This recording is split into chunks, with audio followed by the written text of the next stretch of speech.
सत्संग के अंदर ये याद दिलाया जाता है कि परमात्मा की भक्ति किस लिए करें। परमात्मा की भक्ति इसलिए करें, परमात्मा याद दिलाते हैं। साहेब से चतला ले रे मन गर्भ गुमानी। साहेब में भगवान से, परमात्मा से चितला, विशेष कसक बना भगवान की तरफ। अरे मन गर्भ गुमानी, ए अभिमानी मन, परमात्मा की तरफ लग जा। क्यों लग जा, किस लिए, क्या कारण है? ना लगने से क्या हानि है, लगने से क्या लाभ है? ना भी कमल में नीर जमा तेरा दीना मैल बनाए। नीचे जठरा अग्नि जल थी वहाँ तेरी करी सहाय। नीचे शीस चरण ऊपर को वो दिन याद कराए। दांत नहीं जब दूध दिया था अमी महारस खाए। बाहर आया भरम भुलाया बाजे तोर सनाए। तू ही तो छोड़ दे अब चला अधम किस राय। दाई आई घुटी प्याई माता गोद खिलाए। तू ही तो छोड़ दिया अब चला अधम किस राय। अब क्या बताते हैं परमात्मा के जब तू माँ के गर्भ में था, एक विशेष संकट को झेल रहा था। नीचे को सिर था, ऊपर को पैर तेरे। और जब आपत्ति आती है, यह प्राणी परमात्मा को याद अवश्य करता है। माँ के गर्भ में इस प्राणी को पूरी चेतना होती है कि मैं किस कारण से इस जेल में फंसा हूँ।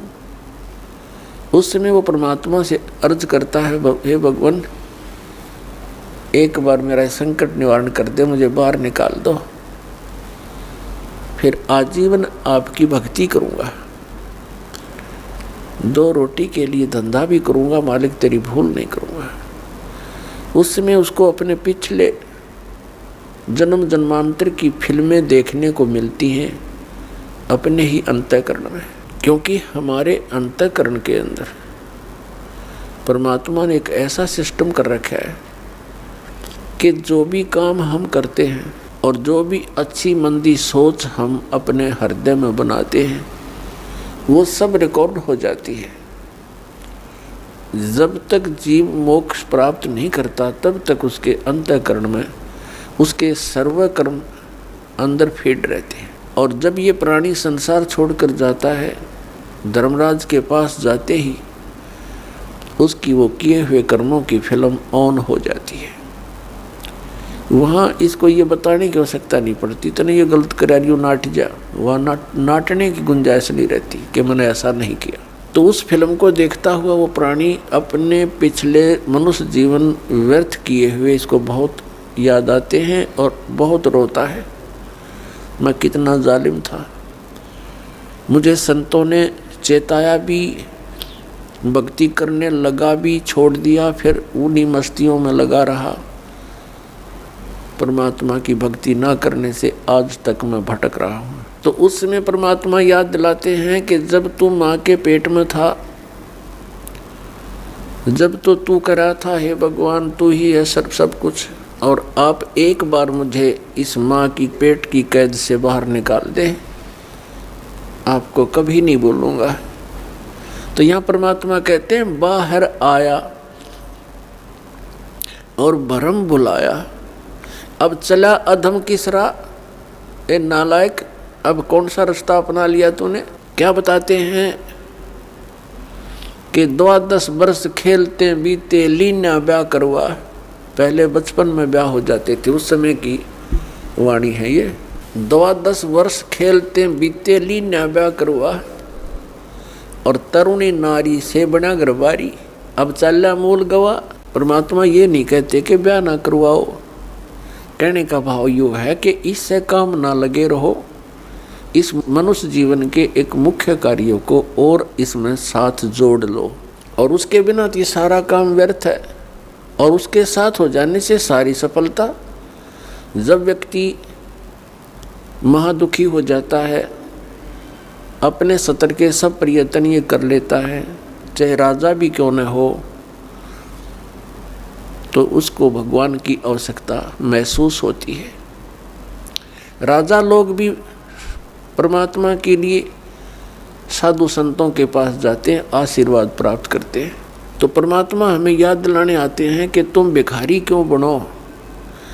वो साधु क्या करते हैं, वो भी तो भगवान की भक्ति करते हैं, तुम भी करो।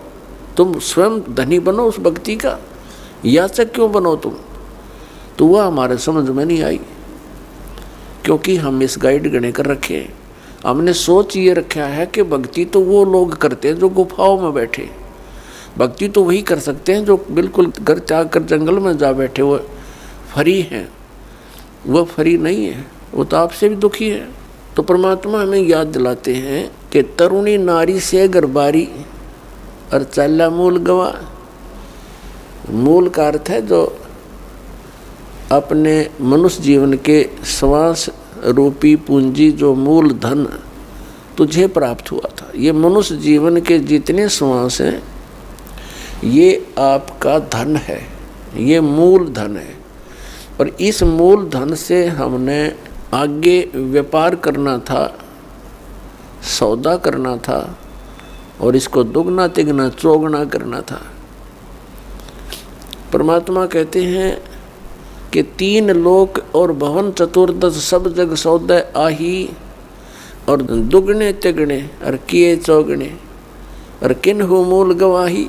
3 लोक और भवन चतुर्दश ये सभी अपने सौदे के लिए आए हुए हैं। जैसे कोई व्यक्ति विदेश चला गया या दूसरे शहर में चला गया 2, 4, 10 लाख रुपए लेकर व्यापार करने के उद्देश्य से कि उनकी 10 के 20 बनाऊं, अपने नेक नीति से कमाऊं, और वो उन पैसों से ही जाकर के होटल में मौज मस्ती कर रहा है, व्यापार कर नहीं रहा, बिजनेस कर नहीं रहा, तो उस मूल धन को खर्च रहा है, उसको बर्बाद कर रहा है, और एक दिन कंगाल होकर स्वदेश लौट आएगा और किसी के मजदूर लगेगा। और दूसरा व्यक्ति